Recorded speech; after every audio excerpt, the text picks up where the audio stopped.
Unaye mwene kivila wanzama ya budget mbungeni nini mbunge wa Kiharu Ndindi Nyoro Niwakanya Silikali Ndikatate Kuthukumithya Muvango Mweu wa Kuivithya Enenthi Kutumia Malelu Manene ma Kuma Ilovi Kuthi Isioni Kivathukanyo ya Kenya Aiweta kana Kiithiwa Kiyuwaa Utandithya maviasala na Ukuii kwa Mamilioni ma Atandithya ya Kenya Benjamin mwaka na ili vote. Ulona imwene kivilo wa budget mbungeni Muyumbe wa Kiharu Ndindi Nyoro nwakosoa nene Muvango ula Silikali ivaniye kuthukumithya wa Enenthi Kuivithya ilame utumia Malelu Manene alama ku na ala Silikali ivaniye kwa Isioni Kuthukanyo Aiweta Muvango Kuithiwa na ukono munene kwa Enenthi.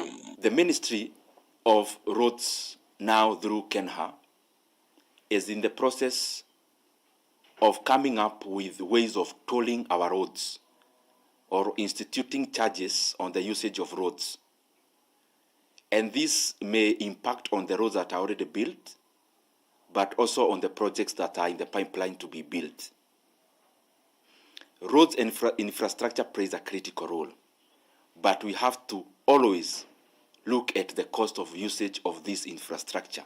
Ainene anaandikima mauvova museni Ilovi kukanya Muvango Nyoro nwalumilelia Kuivithya Malelu Kuithiwa kuyamba changalama ya viasala Ukuii na kuvingisa maundu mawemi ya undu mwana Utandithya Kuma town mwakuthienge kindu kilani wasyo muthei kwa kwatu kwa nthi na enda muvyo wa kinandu umanthe nziengi siekava kwa Kamalelu Manene ite kwilila muyo muito kwa mwene nthi.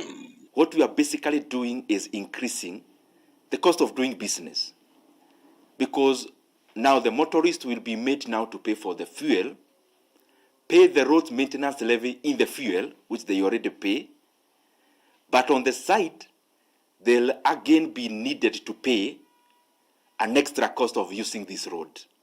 And therefore, my take would be that the National Treasury and the government, they need to be a bit more creative in raising revenue to do critical infrastructure like we have done before, without necessarily doing experimentations that upon further analysis they seem to be reckless. Kuangelekanyo nelelo munene wa Kuma Ilovi ngina Nakuru oyuwe nguma wa Mau Summit ula President William Ruto natangazi okwaka na Muyumbe wa Kiharu weto bagano tangazo wa Silikali kana lelu uyako kwisila PPP enda muvoma kuikika uyakwa na mbesa sia mwene ndi kwisila kinandu cha NSSF Kuvathukanyo na Myeu.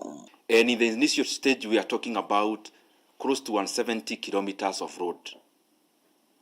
Kenyans in the western part of Kenya deserve this road to be dualled, and they deserve this road to be upgraded. But it will not serve our economy when this road is packaged as a business model. In whatever we are calling PPPs, public-private partnerships, they are actually not private.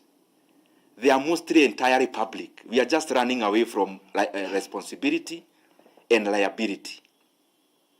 Because we package a road as a PPP, but the main investor in that PPP is the National Social and Security Fund, is the NSSF.